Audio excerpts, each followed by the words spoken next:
A boutique clothing store owner came to me in June in a full blown cash crisis.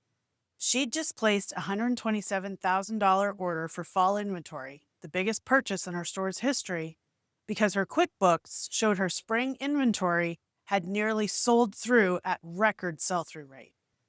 Except it hadn't.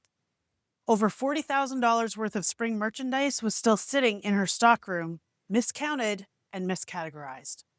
She didn't need $127,000 in new inventory. She needed about $80,000.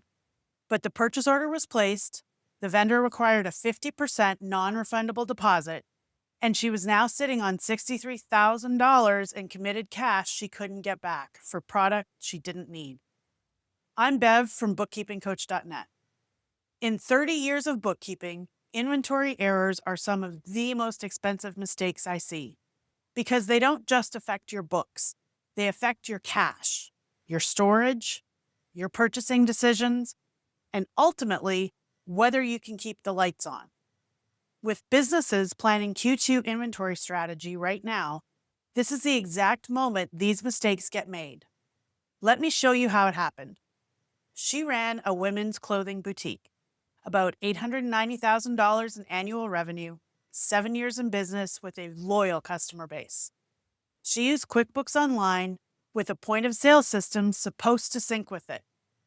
In theory, every sale reduced inventory. Every new shipment increased it. In theory, she could pull a report and know exactly what she had. Here's what was actually happening. Problem one, the POS system wasn't syncing correctly. Sometime around October, the integration stopped dropping transactions, maybe one in every 15 to 20 sales. The sale recorded as revenue, but the inventory reduction never happened. Over 7 months, this created approximately $12,000 in phantom inventory, items QuickBooks showed as in stock that had walked out the door months ago. Problem two, returned and damaged items weren't tracked consistently. Sometimes the adjustment was entered, sometimes it wasn't. The result was a mix of phantom inventory and ghost inventory, items physically in the store but invisible in the system. About $8,000 in net discrepancies. Problem three, no physical inventory count in over 2 years.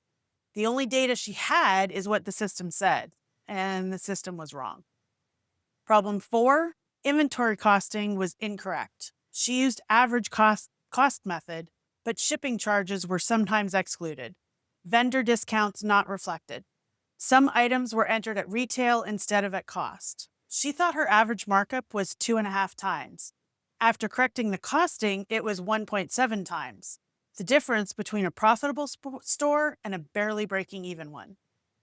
Problem five is seasonal clearance items from 2 years ago. About $15,000 at original cost. Were still on the books at full value.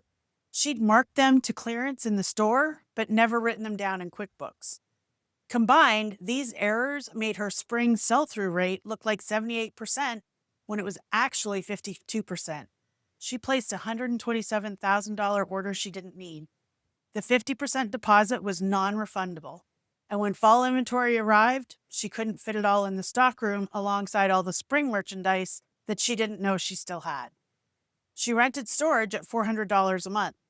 She marked down $47,000 in excess inventory to move it, cutting her margin from 2.2 to 0.9 on those items.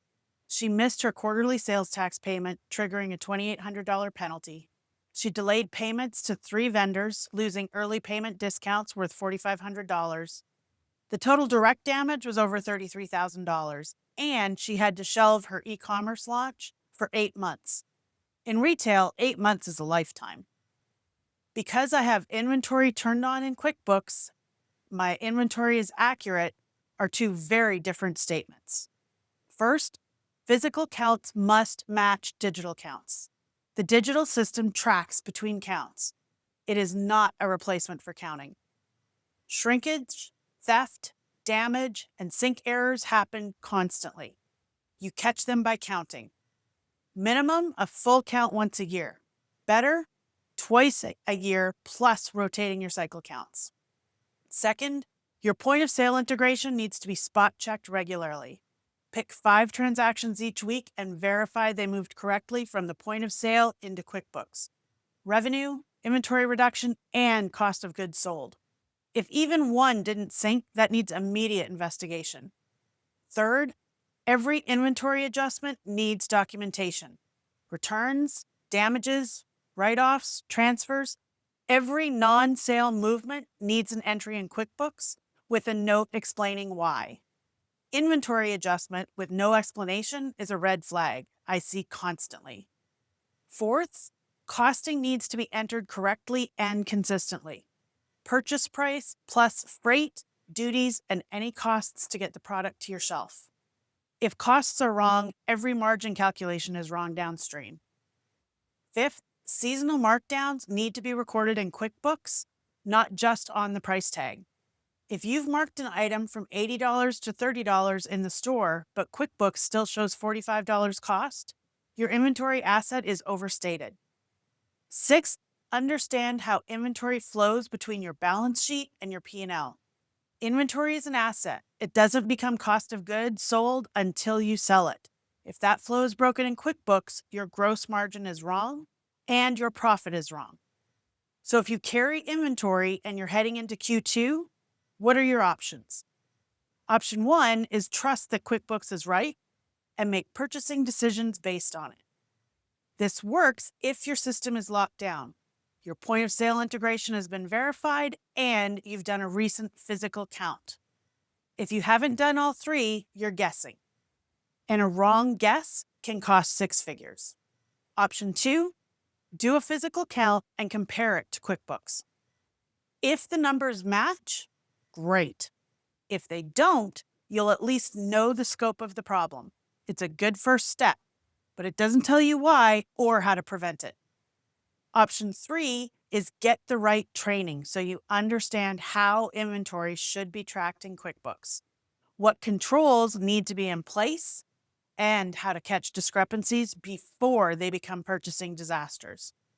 The worst option is making a big Q2 purchasing decision based on inventory reports that you haven't verified against physical reality. At bookkeepingcoach.net, we have courses built specifically for product-based business owners who need to understand and trust their financial data. 30 years of experience with real inventory situations, practical solutions. Head on over to bookkeepingcoach.net. The link is in the description.